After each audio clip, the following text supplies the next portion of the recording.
Good morning, everyone. Yes, this is Sandi Ballard, back for more, as are you. Your host of the podcast, Monday Motivation Podcast, No More Excuses. And yeah, sharing is caring, right? Thanks for listening. Thanks for sharing the podcast. And if you haven't, why not? Don't feel like it? Not good enough? Don't know who to share it with? Don't know how? All those things. If you don't want to, cool. But if you've not shared, think about why you aren't and how you can help me help you and help others. I love hearing, I'm getting more and more feedback on where people are, and Seattle, Texas, Florida, the UK, amongst all over the United States. So look forward to hearing from you as well. S. Ballard, Ballard, at growingforward.biz, or just comment here where you are hearing this. So appreciate that. Yes, last week, gosh, all about preparedness. I've still been checking in with some of my friends who are in Florida, Georgia, Texas, to see how they are recouping, and even over on the East Coast. I'm losing my mind already. It's just early.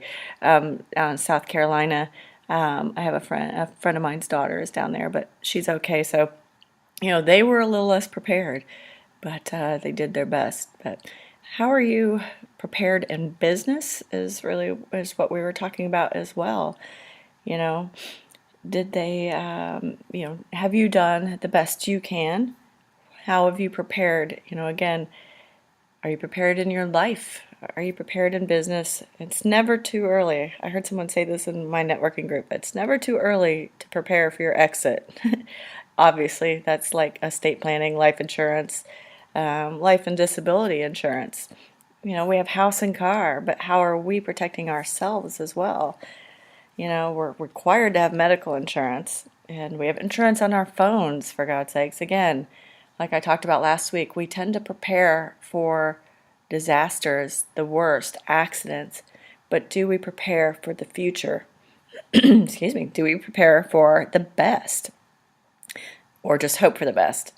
I was at a conference on Friday, and we were talking about that. It was about strategic planning and what is strategy, and how that can apply to you personally as well. We insure computers. We back up our data. That's in a sense insurance that we have it when something happens. But what's your plan for success? And I don't know if it's just people's resistant to the word plan. Sometimes there's resistance to goal. Fear gets in the way of everything. All these 4-letter words, right? So how do you plan to achieve your goals? I harp on this a lot, and the horse is not dead. So all that you do to prepare for your success can help you just ensure that you will have a better chance at succeeding, a better chance at getting what you want, achieving your goals. So I'll ask again, are you prepared?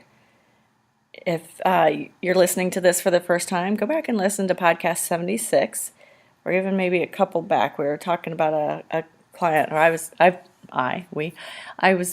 talking about a client, referring to a client that hasn't been prepared, was resisting to it, and now he just texted on Friday and was like, I'm losing my focus, I'm unorganized, I'm getting things done, but not how they need to be, because he jumped in with both feet and has had some really crazy big success, but now he's got to backtrack a little.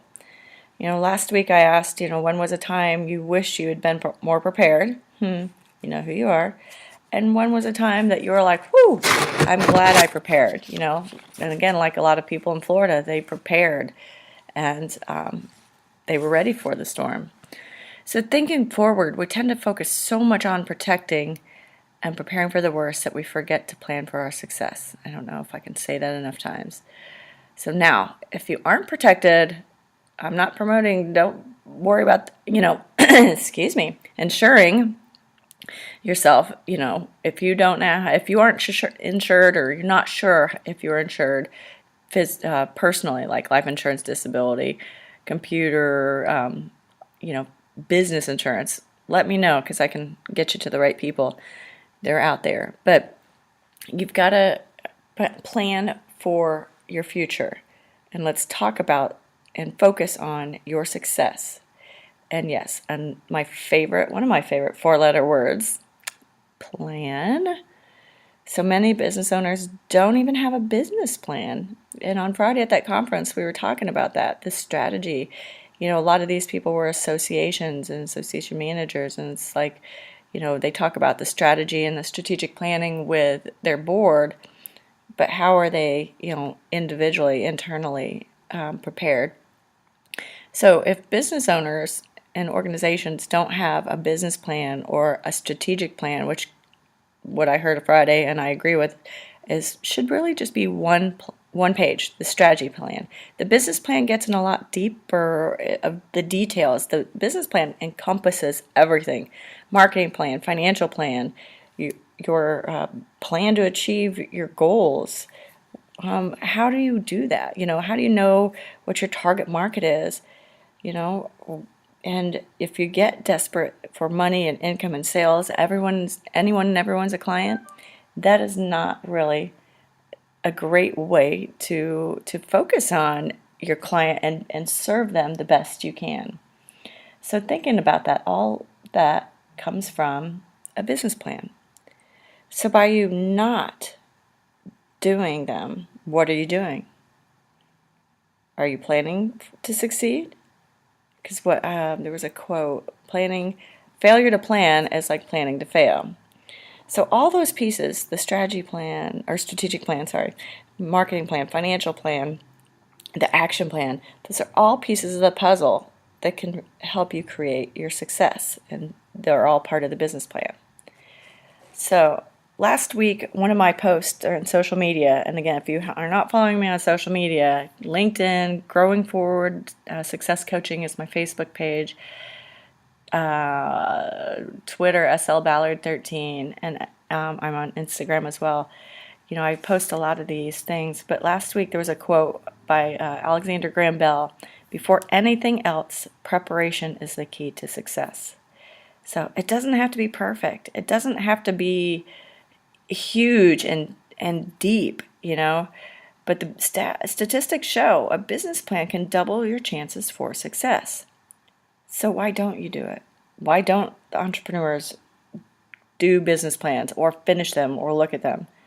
Well, the excuses I've heard: well, I'm just me, solo entrepreneur. I'm the only one. I don't need one. It's all in my head.